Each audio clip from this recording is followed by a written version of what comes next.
Hello friends, আসসালামু আলাইকুম। আপনারা সবাই কেমন আছেন? আজকে আরেকটি নতুন একটি ব্লগ নিয়ে আসলাম। আজকে আমার বড় ছেলের জন্মদিন।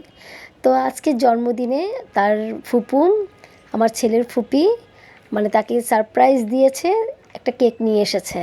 তো এই কেকটাই আমরা আজকে কাটবো। তো আমার ছেলে খুবই খুশি হয়েছে, তার ফুপি মানে কেক গিফট করেছে তাকে। তো দেখুন বন্ধুরা, কেকটা কি সুন্দর, অনেক ইয়ামি ইয়ামি কেক।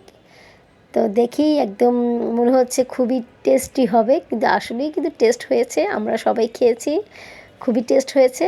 আসলে দেখা যায় যে জন্মদিনে আমরা সাধারণত মানে করি না, তো ঘরেই মানে যেহেতু আমাদের বাচ্চা আছে, তো ঘরেই আমরা একটু এনজয় করি, একটু কেক টেক কেটে খাওয়া দাওয়া করি। সাধারণত বিকেলের নাস্তা কিন্তু সবাই খায়, তো এই নাস্তা হিসেবেই আমরা আসলে খেয়ে থাকি।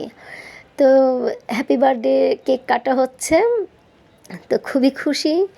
আর আমার বড় ছেলে তো দেখুন হেসেই যাচ্ছে। আর ও সারপ্রাইজ, কোনো কিছু সারপ্রাইজ দিলে ও এমনিতেই খুব খুশি হয়ে যায়। আর বিশেষ করে ওর ফুপি গিফট করেছে ওকে এই কেকটা, তো আরও বেশি ও মানে খুবই খুশি হয়ে গিয়েছে।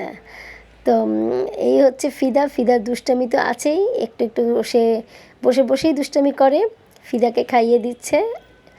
তো যাই হোক, আমরা আসলে কোনো কিছু গিফট পেলে সবাই আমরা খুব খুশি হয়ে যাই, আর বাচ্চারা তো আরও বেশি খুশি হয়। তো এই হচ্ছে আসলে আমার ছেলেকে খাইয়ে দিচ্ছে, তো মুখে লেগে গিয়েছে তাই খুব হাসাহাসি করছে সবাই। তো যাই হোক,